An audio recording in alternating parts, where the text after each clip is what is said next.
It's week 15, and you'll notice that I'm not in my normal studio. I had to run up to Colorado to help my son after his surgery. So this week, we'll be doing our readings in Colorado. Let's get to reading.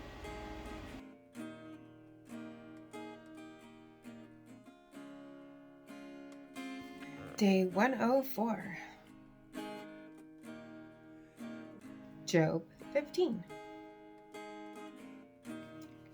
Then Eliphaz the Temanite answered, Should the wise answer with windy knowledge, and fill themselves with the east wind?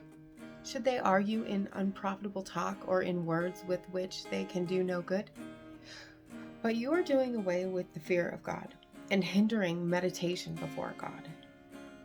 For your iniquity teaches your mouth, and you choose the tongue of the crafty. Your own mouth condemns you, and not I. Your own lips testify against you. Are you the firstborn of the human race? Were you brought forth before the hills? Have you listened in the counsel of God, and do you limit wisdom to yourself? What do you know that we do not know? What do you understand that is not clear to us? The gray-haired and the aged are on our side, those older than your father.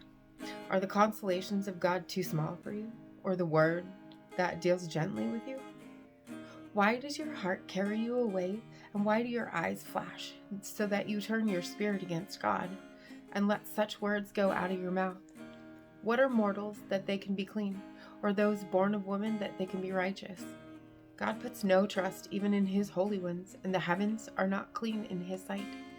How much less one who is abominable and corrupt, one who drinks iniquity like water? I will show you, listen to me. What I have seen I will declare, what sages have told, and their ancestors have not hidden. To whom alone the land was given, and no stranger passed among them. The wicked writhe in pain all their days, through all the years that are laid up for the ruthless. Terrifying sounds are in their ears. In prosperity the destroyer will come upon them. They despair of returning from darkness, and they are destined for the sword. They wander abroad for bread, saying, Where is it? They know that a day of darkness is ready at hand. Distress and anguish terrify them. They prevail against them like a king prepared for battle, because they stretched out their hands against God and bid defiance to the Almighty, running stubbornly against him with a thick-bossed shield. Because they have covered their faces with their fat and gathered fat upon their loins, they will live in desolate cities, in houses that no one should inhabit, houses destined to become heaps of ruins. They will not be rich, and their wealth will not endure, nor will they strike root in the earth. They will not escape from darkness. The flame will dry up their shoots, and their blossom will be swept away by the wind. Let them not trust in emptiness, deceiving themselves, for emptiness will be their recompense. It will be paid in full before their time, and their branch will not be green. They will shake off their unripe grape like the vine, and cast off their blossoms like the olive tree. For the company of the godless is barren, and fire consumes the tents of bribery. They conceive mischief and bring forth evil, and their heart prepares deceit. Proverbs 14. The wise woman builds her house, but the foolish tears it down with her own hands. Those who walk uprightly fear the Lord, but one who is devious in conduct despises him. The talk of fools is a rod for their backs, but the lips of the wise preserve them. Where there are no oxen, there is no grain. Abundant crops come by the strength of the ox. A faithful witness does not lie, but a false witness breathes out lies. A scoffer seeks wisdom in vain, but knowledge is easy for one who understands. Leave the presence of a fool, for there you do not find words of knowledge. It is the wisdom of the clever to understand where they go, but the folly of fools misleads. Fools mock at the guilt offering, but the upright enjoy God's favor. The heart knows its own bitterness, and no stranger shares its joy. The house of the wicked is destroyed, but the tent of the upright flourishes. There is a way that seems right to a person, but its end is the way to death.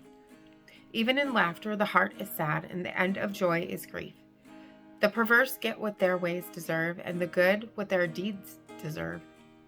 The simple believe everything, but the clever consider their steps.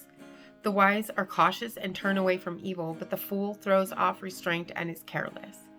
One who is quick-tempered acts foolishly, and the schemer is hated. The simple are adorned with folly, but the clever are crowned with knowledge. The evil bow down before the good, the wicked at the gates of the righteous. The poor are disliked even by their neighbors, but the rich have many friends. Those who despise their neighbors are sinners, but happy are those who are kind to the poor. Do they not err that plan evil? Those who plan good find loyalty and faithfulness. In all toil there is profit, but mere talk leads only to poverty. The crown of the wise is their wisdom, but folly is the garland of fools. A truthful witness saves lives, but one who utters lies is a betrayer. In the fear of the Lord one has strong confidence, and one's children will have a refuge. The fear of the Lord is a fountain of life, so that one may avoid the snares of death. The glory of a king is a multitude of people. Without people a prince is ruined. Whoever is slow to anger has great understanding, but one who has a hasty temper exalts folly. A tranquil mind gives life to the flesh, but passion makes the bones rot. Those who oppress the poor insult their Maker, but those who are kind to the needy honor him. The wicked are overthrown by their evil doing, but the righteous find a refuge in their integrity. Wisdom is at home in the mind of one who has understanding, but is not known in the heart of fools. Righteousness exalts a nation, but sin is a reproach to any people. A servant who deals wisely has the king's favor, but his wrath falls on one who acts shamefully. And as always, thank you so much for being here today. Don't forget to click subscribe if you haven't already, and hit the bell so you get some notifications on our next readings. And make sure to hit the like button as well. And I will see you tomorrow. Maranatha. You'll carry me out of the storm. I'm standing at the crossroads. I'm lost without a clue. I need a big pink neon sign to show me what to do. I thank you, Lord. It glorifies you when you're the only answer. I praise you, Lord, for holding what's too much for me. And I'm amazed by you, Lord, because nothing's too big and nothing's too small to lay at your feet. I want to thank you, Lord, for believing in